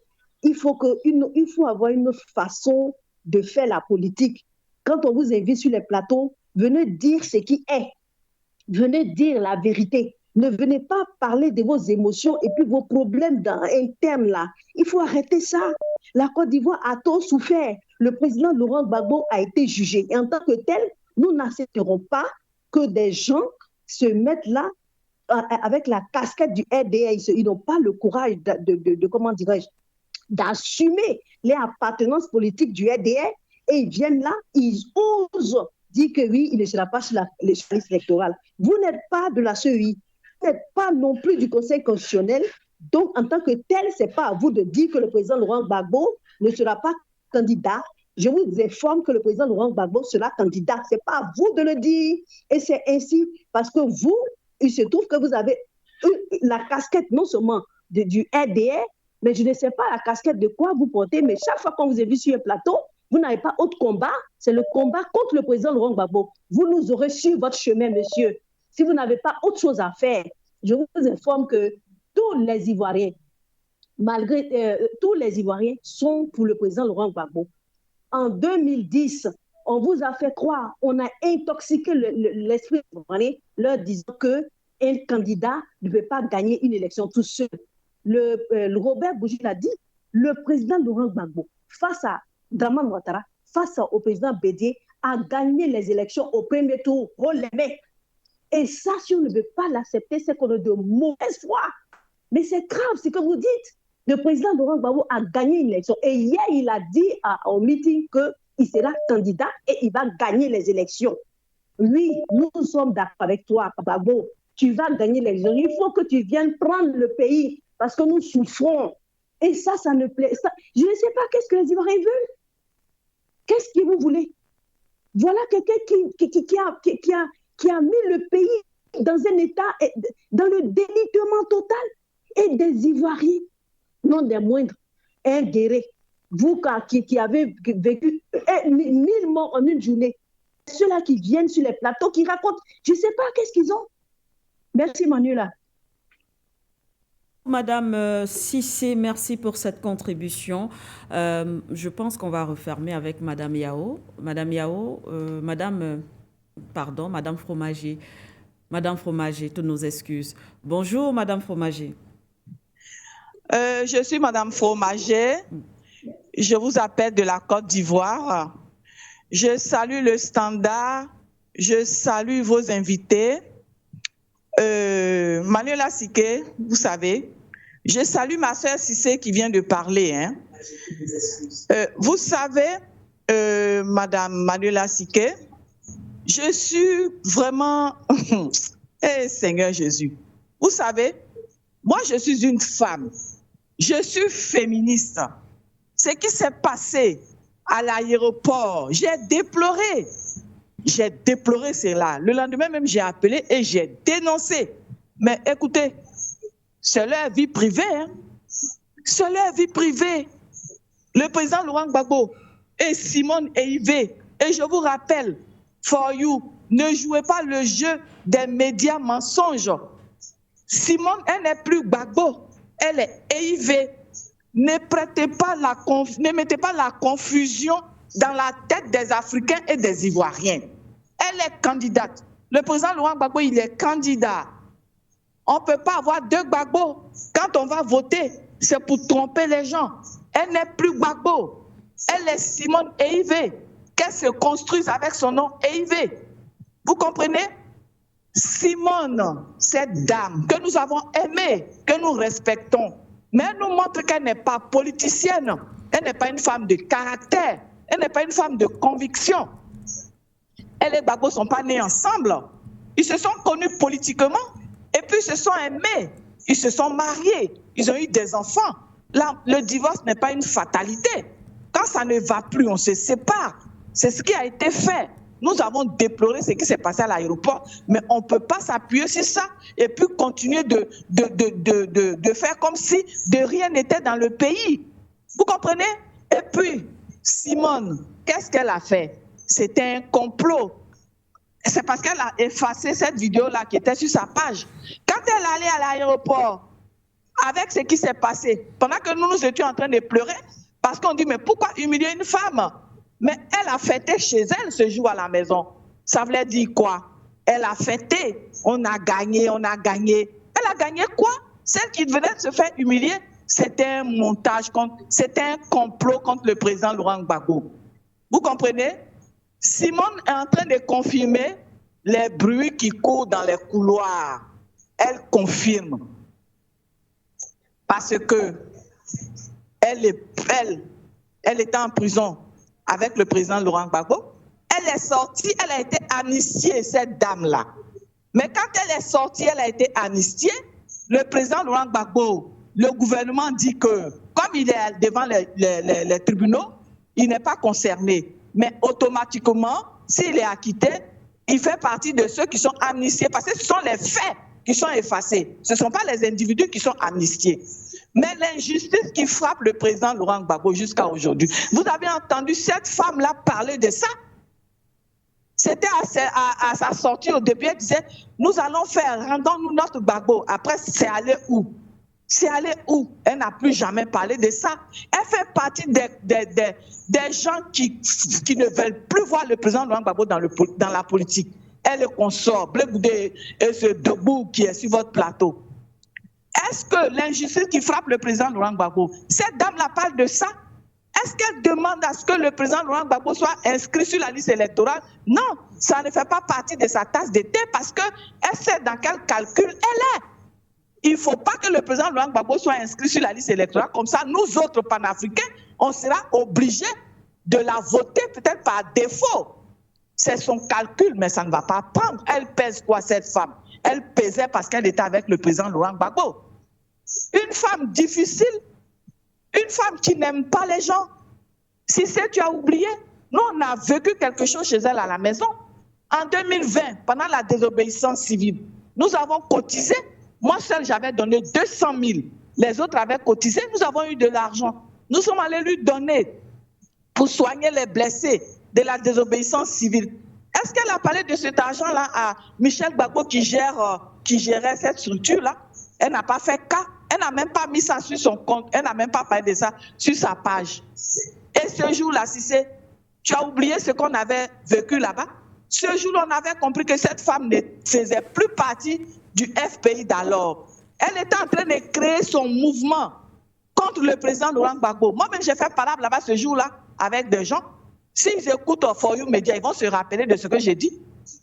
Nous avons compris que pendant que le président Laurent Gbagbo croupissait en prison, cette dame et son clan étaient en train d'effacer le président Laurent Gbagbo. Il y a un qui me disait, oui, le président Laurent Gbagbo n'a qu'à arrêter de faire la politique. Vous avez compris? Elle avait déjà mis ce mouvement-là en place. Mais c'est le président Laurent Gbagbo qui a déjoué son plan. Il est rentré à temps et elle était coincée maintenant. Et finalement, ça devient chose. Quand elle est sortie de la prison, la voiture flambant neuve qui l'attendait, on dit c'est un donateur. C'est qui ce donateur? Elle fait partie du groupe de Blé Goudé. Vous comprenez? Cette dame-là, elle nous a déçus. Ce n'est pas une politicienne. Elle n'a pas la trempe de Winnie Mandela. Winnie Mandela, avec Nelson Mandela, ils se sont battus. Il a fait 27 ans en prison. Elle a continué la lutte quand il était dehors. Il est sorti. Mais il a demandé le divorce. Il allait marier une autre femme. Mais Winnie Mandela n'est pas passé partout pour dénigrer ce monsieur-là. Alors que c'est ce qu'elle fait. Moi, je vais m'arrêter là. Merci à vous, Madame Fromager. Merci pour cet appel. On rappelle également pour nos téléspectateurs, on va toujours le rappeler, il faut qu'on évite d'attaquer les personnes de manière vraiment individuelle, leur vie personnelle ou voilà, tout ce qui concerne les personnes de manière privée ne nous intéresse pas du tout. Alors, après les avis des téléspectateurs, donc je vais vous retrouver, chers invités. Vous avez un peu écouté, en tout cas, la tendance. D'ailleurs, la plupart des appelants sont ou alors ont appelé de la Côte d'Ivoire ou alors sont d'origine ivoirienne, ce qui nous permet en tout cas de voir un peu plus ou moins, même si cela ne veut pas dire que c'est ce que pensent tous les Ivoiriens. Là aussi, il faut le rappeler. Monsieur de Bourgou, je vais commencer par vous pour justement poursuivre, hein, peut-être après les téléspectateurs. Vous avez un peu écouté. Oui, il y a Madame Gbagbo, Madame Simone Eviette a le droit effectivement de poser sa candidature en tant que citoyenne ivoirienne, mais au-delà des analyses qui ont été faites, on se rend compte qu'il y a quand même un problème assez profond et qui pourrait ressurgir dans le cadre de cette élection de 2025. Merci, Madame Siké. Je salue tous les intervenants qui, ma foi, dans leur majorité, ont versé dans des attaques, je dirais, gratuites et qui nous concernent. Mais il faut préciser qu'il ne faut pas juger les gens sans les connaître. Ils peuvent demander à la direction du parti de M. Gbagbo ou bien l'ancien parti le rôle que nous avions joué en son temps. Et nous ne sommes pas sur ce plateau en tant qu'envoyé spécial du MGC. Nous avons dit et nous répétons qu'il y a eu des erreurs faites par le PPACI en ce qui concerne, par exemple, l'élection au niveau du Parlement, le président du Parlement. Voilà. Je ne peux pas, par exemple, comprendre qu'on aille voter pour Big Togo au Parlement et c'est le même Big Togo qui vient à Yopougon qu'on appelait le quartier Yopougon de Gbagbo, c'est-à-dire à Abidjan, la plus grande commune d'Abidjan, et qui vient encore combattre la candidature, bien qu'il vient carrément se présenter là, alors qu'il était déjà candidat normalement à Agoville, à l'intérieur de la Côte d'Ivoire. Voilà un fait dont nous parlons. C'est sur le terrain, ce n'est pas nous qui l'inventons, ça s'impose. Et dire aussi de la part de Mme Cissé que nous sommes le représentant de M. Kluivert ou bien le président de la CI, je n'ai jamais été approché parce que ce genre de mensonge que cette femme-là a l'habitude de propager sur mon sort, il faut que je prenne cette occasion pour lui dire, il faut qu'elle arrête parce que ce n'est pas à sa première occasion. Sur d'autres médias, elle m'a toujours attaqué de façon directe et virulente. Et je peux dire qu'elle a la chance, elle est cachée, donc elle peut dire tout ce qu'elle veut, nous sommes exposés. Mais je dis et je répète, le président Laurent Gbagbo devait d'abord se battre pour que son nom revienne sur la liste électorale au lieu d'aller voter pour ce monsieur-là. Bref. Oui, la tendance en Côte d'Ivoire, il y a ces problèmes personnels parce que Mme Fromager qui vient de parler a parlé d'une expérience personnelle où moi je n'étais pas. Et il faut dire ici maintenant aux Ivoiriens et à toute l'Afrique que je sais combien d'années je passe en exil. Et c'est le pouvoir en place. Si je mangeais avec ce pouvoir, je ne serais plus en exil. Il faut le dire, Mme Siké. Il faut aussi dire à ces Ivoiriens que c'est une nouvelle triste. Mais le mois d'avant, en octobre, j'ai perdu en 2 jours mon jeune frère et ma mère en même temps. Le 16 octobre et le 17 octobre, je suis interdit de venir en Côte d'Ivoire. C'est de cela qu'il faut parler également. Ce sont des problèmes personnels que nous avons. Donc, si je mangeais avec ce pouvoir, je n'allais pas être ici. Bref, mais il faut dire aux Ivoiriens, c'est eux qui doivent amoindrir leurs émotions. Il faut taire leurs émotions. Il faut regarder la chose de façon froide. Dramane Ouattara pose un acte politique, d'accord. Il empêche le président Laurent Gbagbo d'être candidat, d'accord. Il fallait prendre le taureau par les cornes pour résoudre ce problème. Mais le président Laurent Gbagbo, nous l'avons dit sur 2 antennes, est allé rencontrer Dramane à plusieurs reprises. Quand même le président Bédier vivait encore, à quoi cela a abouti? À quoi cela aboutit? C'est de cela qu'il s'agit. Nous ne disons pas que c'est nous qui allons empêcher Gbagbo d'être candidat, mais les faits sont là. Et dans les faits actuels, le président Gbagbo ne peut pas être candidat. Donc, qu'est-ce que la Côte d'Ivoire ou bien les supporters de Laurent Gbagbo font pour que son nom revienne sur la liste électorale et qu'il soit candidat? Si Simon Gbagbo les a offensés, nous disons, nous ne sommes pas au courant, mais les Ivoiriens doivent dépasser ces lignes-là. Les Ivoiriens doivent aller au-delà de ces lignes. Et lorsque nous disons que, au cas où Gbagbo n'est pas candidat, il faut que les militants d'à côté, les militants du PPACI, d'autres militants, aient le courage de voter pour Simon. Mais c'est normal dans une opposition. Lorsqu'on ne veut pas de quelqu'un d'autre, la personne qui est devant, on vote pour elle.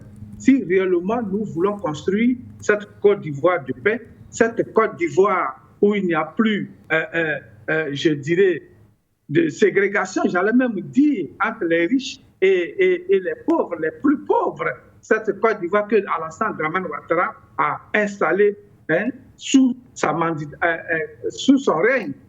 C'est de cela que nous parlons. Nous ne parlons pas des injures gratuites. Nous ne sommes pas là pour ces injures-là. Il faut analyser la chose de façon droite, froide. Et que pour nous, nous suggérons toujours des choses. Nous travaillons même avec des amis que nous connaissons. Nous donnons nos petits conseils à ce niveau. Même aujourd'hui, nous sommes à combien de mois de la présidentielle? Nous sommes à combien de mois? C'est en octobre prochain, à moins d'1 an. Alors, il revient au parti de Laurent Gbagbo de continuer comme il continue, ou bien de prendre d'autres mesures pour nous, pour que la Côte d'Ivoire ait un nouveau président. Si Laurent Gbagbo peut venir résoudre les problèmes des Ivoiriens auxquels ils font face, nous disons merci, c'est ce que nous souhaitons, mais l'essentiel ici, c'est qu'il faut toujours être réaliste. Alassane Dramane Ouattara va traîner les pas. Il va continuer à traîner les pas. Malgré les pressions, il va traîner les pas. Et peut-être au dernier moment, pour asphyxier la candidature du président Laurent Gbagbo, il va peut-être accepter. C'est ce que nous ne voulons pas voir. Sinon, ce n'est pas à nous d'empêcher Laurent Gbagbo d'être un candidat en Côte d'Ivoire, que les Ivoiriens éliminent leurs émotions au lieu de dire que c'est nous qui sommes des émotionnels. Nous ne venons pas sur le plateau pour injurier le président Laurent Gbagbo. Au contraire, nous sommes du côté de l'opposition. Toute l'opposition qui, ma foi, demande une équité en Côte d'Ivoire, qui demande une union ou bien une coalition en Côte d'Ivoire pour chasser Alassane Dramane Ouattara, qui jusque-là n'a pas été poursuivi par la CPI ni une autre institution internationale pour tous les crimes qu'il a commis en Côte d'Ivoire. Merci à vous, Monsieur de Bogou, et bien sûr, au nom de For You Media, toutes nos excuses pour les offenses, bien sûr, contre votre personne, et aussi l'occasion de vous présenter nos condoléances face à ce malheur qui vous a touché. Je pense, en tout cas, la maison n'était pas au courant. Toutes nos condoléances et merci, malgré tout cela, d'être là pour For You Media Africa. Docteur Sango, je me retourne vers vous, toujours à la suite des téléspectateurs. On a plus ou moins, je ne sais pas si je dois dire la tendance, mais on a eu la réaction des Ivoiriens, ce qui augure quand même certaines contradictions pour la prochaine présidentielle. Oui, Madame Siké, il m'a paru plus pertinent de me conformer aux réalités effectives des choses qu'aux imaginations qu'on s'en fait. Il est important de toujours rester sur les faits lorsqu'on analyse le phénomène politique. En Côte d'Ivoire, aujourd'hui, il est important de se mettre au-delà des personnes parce que c'est aussi ça qui va favoriser le combat en Côte d'Ivoire. Il n'est pas important aujourd'hui de rester cramponné sur des personnes. Il est important de penser idéologiquement. Parce que si on pose la question de savoir aujourd'hui aux Africains, bref, aux panafricanistes que nous sommes, qui doit être président en Côte d'Ivoire, je pense que toute la galaxie panafricaniste pencherait pour Laurent Gbagbo. Le dire ne suffirait donc pas pour qu'il arrive à la tête du pouvoir. Oui. Il se trouve donc que sur le terrain, les choses sont compliquées. Les faits sur le terrain sont difficiles. Il se trouve que Laurent Gbagbo est confronté à un obstacle qu'il faut d'abord résoudre avant, n'est-ce pas, de l'escompter à la tête de l'État ivoirien. C'est de ça qu'il est question. Donc, les invectives que nous venons de vivre de la part des téléspectateurs n'ont pas droit d'être. Je pense qu'ils ne doivent pas, n'est-ce pas, essayer beaucoup plus s'accentuer là-dessus. Les contradictions dans les camps politiques ont toujours été des réalités. D'accord? Laurent Gbagbo et Simone Gbagbo ont cheminé depuis la jeunesse, ont réalisé des prouesses, mais il est arrivé qu'ils se séparent. On ne doit pas prendre ça comme une fatalité. Oui. On ne doit pas prendre ça comme une fatalité. C'est toujours la politique qu'ils sont en train de faire. Mais ce qu'ils doivent donc, ce que les téléspectateurs et les Ivoiriens doivent comprendre davantage, c'est que Simone Gbagbo est aujourd'hui en train de se positionner comme celle-là qui va porter l'opposition en 2025, conformément au champ politique ivoirien. C'est ça la réalité. Parce que Laurent Gbagbo a été gracié. Je pense que même Charles Blé Goudé a été gracié. Charles Blé Goudé n'a pas encore bénéficié justement de la grâce. Cette décision du gouvernement. Lui également, il n'a pas pour le moment cette marge de manœuvre pour se présenter. Ah voilà, raison de plus. Vous voyez donc que c'est Simone et Yvette Gbagbo qui est en train de se positionner. On peut dénoncer cette façon de faire de la part d'Alassane Ouattara, mais à un certain moment donné, embrasser la réalité. Embrasser la réalité. Mais lorsqu'on écoute les téléspectateurs, surtout les Ivoiriens qui ont intervenu, oui, tout le monde peut se présenter, mais ce qu'on dit, c'est que M. Gbagbo sera candidat. Derrière ce message, Dr Sango, on voit quand même un peu une détermination du peuple ivoirien qui veut que M. Gbagbo se présente à cette présidentielle. Et si M. Gbagbo, la candidature de M. Laurent Gbagbo n'est pas acceptée, est-ce qu'on doit craindre quand même peut-être une révolte de ce peuple, de cette population qui attend et qui souhaite que M. Gbagbo soit candidat? Oui, c'est également notre souhait. Nous aimerions que Laurent Gbagbo soit candidat. Oui. Et ce que le peuple est en train de faire, c'est légitime. Oui. Il faut que le peuple, n'est-ce pas, une sorte de pression. Oui. Et si on était dans un gouvernement vraiment normal, un gouvernement vraiment démocratique, Alassane Ouattara aurait compris cette pression-là, aurait compris qu'aujourd'hui, pour les enjeux de réconciliation, il est important d'intégrer Laurent Gbagbo dans le champ politique comme acteur légitime. Vous savez que Alassane Ouattara est aujourd'hui président de la République. C'est justement parce que le président Laurent Gbagbo, à son époque, a permis qu'il soit candidat à l'élection présidentielle. Oui. Il a été maintes fois frappé par l'ivoiriété. La notion d'ivoiriété qui est aujourd'hui dans le vocabulaire politique ivoirien, c'est contre Alassane Ouattara.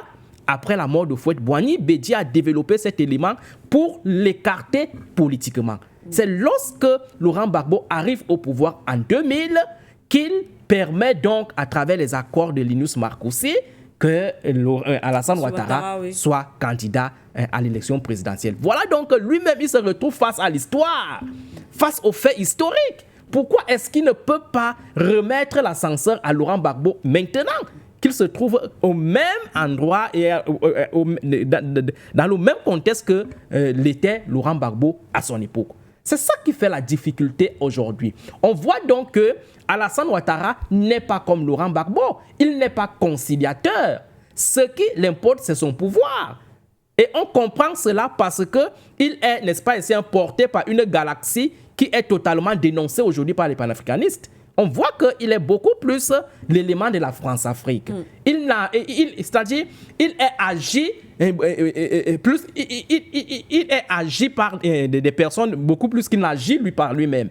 C'est quelqu'un qui est téléguidé, c'est quelqu'un qui est tenu. Parce que lorsqu'on voit l'histoire ivoirienne aujourd'hui et lorsqu'on voit comment les faits se sont déroulés sur le terrain avec le procès à la Cour pénale internationale, on peut se poser la question de savoir qu'est-ce que Alassane Ouattara fait encore à la tête de la Côte de la Côte d'Ivoire. Donc, c'est notre souhait que Laurent Gbagbo revienne. C'est notre souhait que Laurent Gbagbo réintègre le jeu politique, mais malheureusement, les faits sur le terrain sont difficiles. Je ne suis pas en train d'en appeler, n'est-ce pas, au pessimisme de la part des populations ivoiriennes, encore moins de la galaxie panafricaniste. Il faut rester déterminé, mais en même temps, dans cette détermination, penser le plan B qui pourra, n'est-ce pas, aussi porter les espoirs de l'idéologie panafricaniste au cas où Alassane Ouattara ne débloque pas la situation. C'est de ça qu'il est question. Parce que le plan B sera essentiel. Si Alassane Ouattara, à la dernière minute, n'agit pas comme il le faut, il va bel et bien falloir que les panafricanistes se prononcent sur un candidat qui pourra aussi porter les ambitions des panafricanistes à la tête de la Côte d'Ivoire. Donc nous ne sommes pas ici pour supporter des personnes de manière individuelle. Laurent Gbagbo et Simone Gbagbo se sont dissociés. C'est des faits et ça arrive toujours en politique. On doit comprendre que nous sommes dans un combat politique. Ceux qui sont en face ne sont pas aussi prêts à capituler. Ils travaillent aussi pour garder le pouvoir et éliminer ceux qu'ils pensent être des personnes dangereuses. Donc, travaillons tout simplement, encourageons le peuple ivoirien, utilisons tous les contours qui pourront permettre à ce que Laurent Gbagbo intègre le jeu politique, mais en même temps, pensons le plan B pour que les espoirs de la population et du panafricanisme tout entier ne tombent pas dans l'eau au moment où Alassane Ouattara refusera, n'est-ce pas, de se prononcer conformément aux intérêts voulus par le peuple ivoirien. C'est ça la situation. Donc, je vais en appeler à mes sœurs, à mes frères ivoiriens qui ont appelé et qui semblent poser la responsabilité sur des intervenants que nous sommes, que ce n'est pas là le problème, ce n'est pas là l'objectif. L'objectif est ailleurs. Il faut travailler pour que Laurent Gbagbo résolve d'abord ce problème d'éligibilité qui est devant lui et penser en même temps le plan B. C'est aussi ça, faire la politique. On ne part pas avec le plan A seulement. On part avec le plan A, ça ne donne pas, on implémente le plan B, voire même le plan C. C'est de ça qu'il est question aujourd'hui. Et il est important que nos frères ivoiriens l'intègrent. Et on suppose effectivement que M. Ouattara maintient, en tout cas pour le moment, parce que tout peut arriver d'ici à 2025, en tout cas pour le moment, maintient sa décision contre le président Laurent Gbagbo, l'ancien président, peut-être parce que c'est une candidature, ou alors, comme on l'a dit, c'est une tête forte de l'opposition. Et est-ce que ça veut dire, comme ça, de manière claire, Dr Sango, qu'il n'y a que, je ne veux pas dire qu'il n'y a que, mais est-ce que ça veut dire que le pouvoir en place aujourd'hui en Côte d'Ivoire ne craint pas les autres leaders de l'opposition, uniquement M. Gbagbo, en fait? Qu'est-ce que cela renvoie comme message? Oui, et symboliquement, cela veut dire ce que vous venez d'indiquer là. Cela démontre que l'adversaire le plus redoutable aujourd'hui en Côte d'Ivoire, c'est Laurent Gbagbo. Et c'est une évidence, c'est une réalité. Parce que lorsque vous voyez le champ politique ivoirien aujourd'hui, avec tout ce qui s'est passé, Laurent Gbagbo est populaire et il reste célèbre.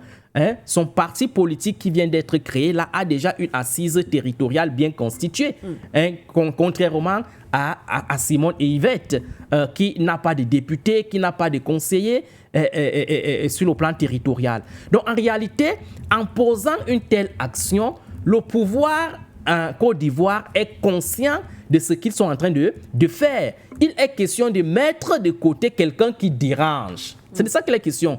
Parce que si on donne à Laurent Gbagbo l'opportunité d'être candidat, il va remporter cette élection. Ça, c'est une réalité.